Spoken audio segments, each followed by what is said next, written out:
These bolts are small enough to fit in the palm of your hand, yet just one of them can support up to 18,100 kilos. They're used for really big jobs, like holding together the steel girders inside buildings and bridges.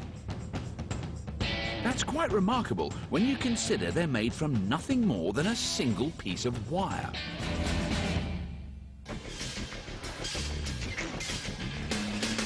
This is the wire they use to make the bolts, and it's just under 20 millimeters thick. It arrives at the factory in coils. The screeching sound you hear is the noise the wire makes as it's pulled through machines that uncoil and straighten it. It will then be cut and hammered into individual bolts. The wire looks white because it's coated in a powdered lubricant to cut down on friction as it's pulled through the straightening machines. But the wire is actually made of a mix or alloy of cold hard steel and carbon. After it's been made into bolts, this type of steel alloy can be heat treated to make the steel ultra strong. Right now, the steel is still soft enough to be shaped into bolts. First, however, the wire has to be pulled perfectly straight, because if there's even a little kink in the steel, it could turn into a weakness in the bolts. To iron out the kinks, the wire is tugged through a set of rollers to roll out the bigger bends and waves.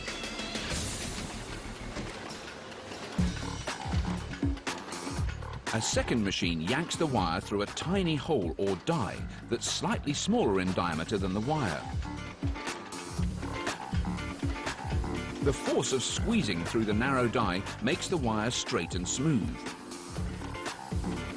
The tight squeeze also wears away the lubricant and reduces the diameter of the wire to exactly 19 millimeters, just the right size for bolts used to connect the steel girders inside buildings.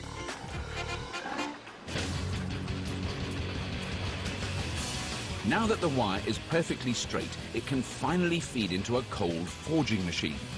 This is where it will be cut to length and hammered into bolts. It's called a cold forging machine because the steel isn't heated to soften it up before it's hammered into shape. Instead, the steel is cold forged or forged at room temperature. They work the steel cold because the 68 tons of force needed to hammer it into shape actually tightens up the molecules in the steel to strengthen the bolts. And this machine works so fast, it pounds out 20,000 bolts a day.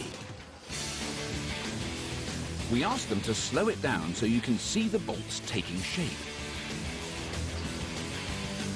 The first die slams the blanks with 18 tons of force to compress the steel into a slightly thicker top. The next die hits the top with 68 tons of force to flatten the head. The last die trims the round sides of the head to form a six-sided shape or hex. Without the flat sides of the hex, you couldn't grip and turn the bolt. Now all that's needed are the threads or grooves along the shaft that the nut screws onto to secure the bolt. To cut the threads, the bolts drop one at a time between two grooved plates inside a threading machine. The plates work in a similar way to a heavyweight pasta maker, rolling and pressing the bolts with 45 tons of force into the grooves in the plates to form the threads. The bolts fall out of the threader fully formed. Now they're ready to be heat treated to rearrange the molecules in the steel to make it even stronger.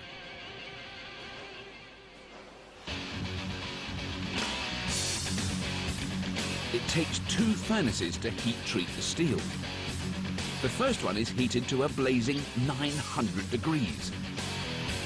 This is just hot enough to rearrange the molecules in the steel without melting the bolts.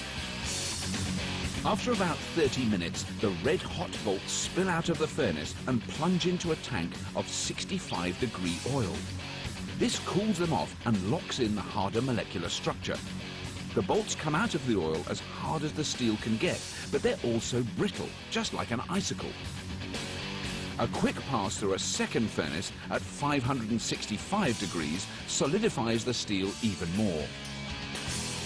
Once they cool, the bolts are then put to the test. To pass, they have to be able to hold at least 18,100 kilos before breaking. This one, 21,300 kilos. That is one strong bolt. They may be small in size, but are able to hold together some of the biggest buildings in the world.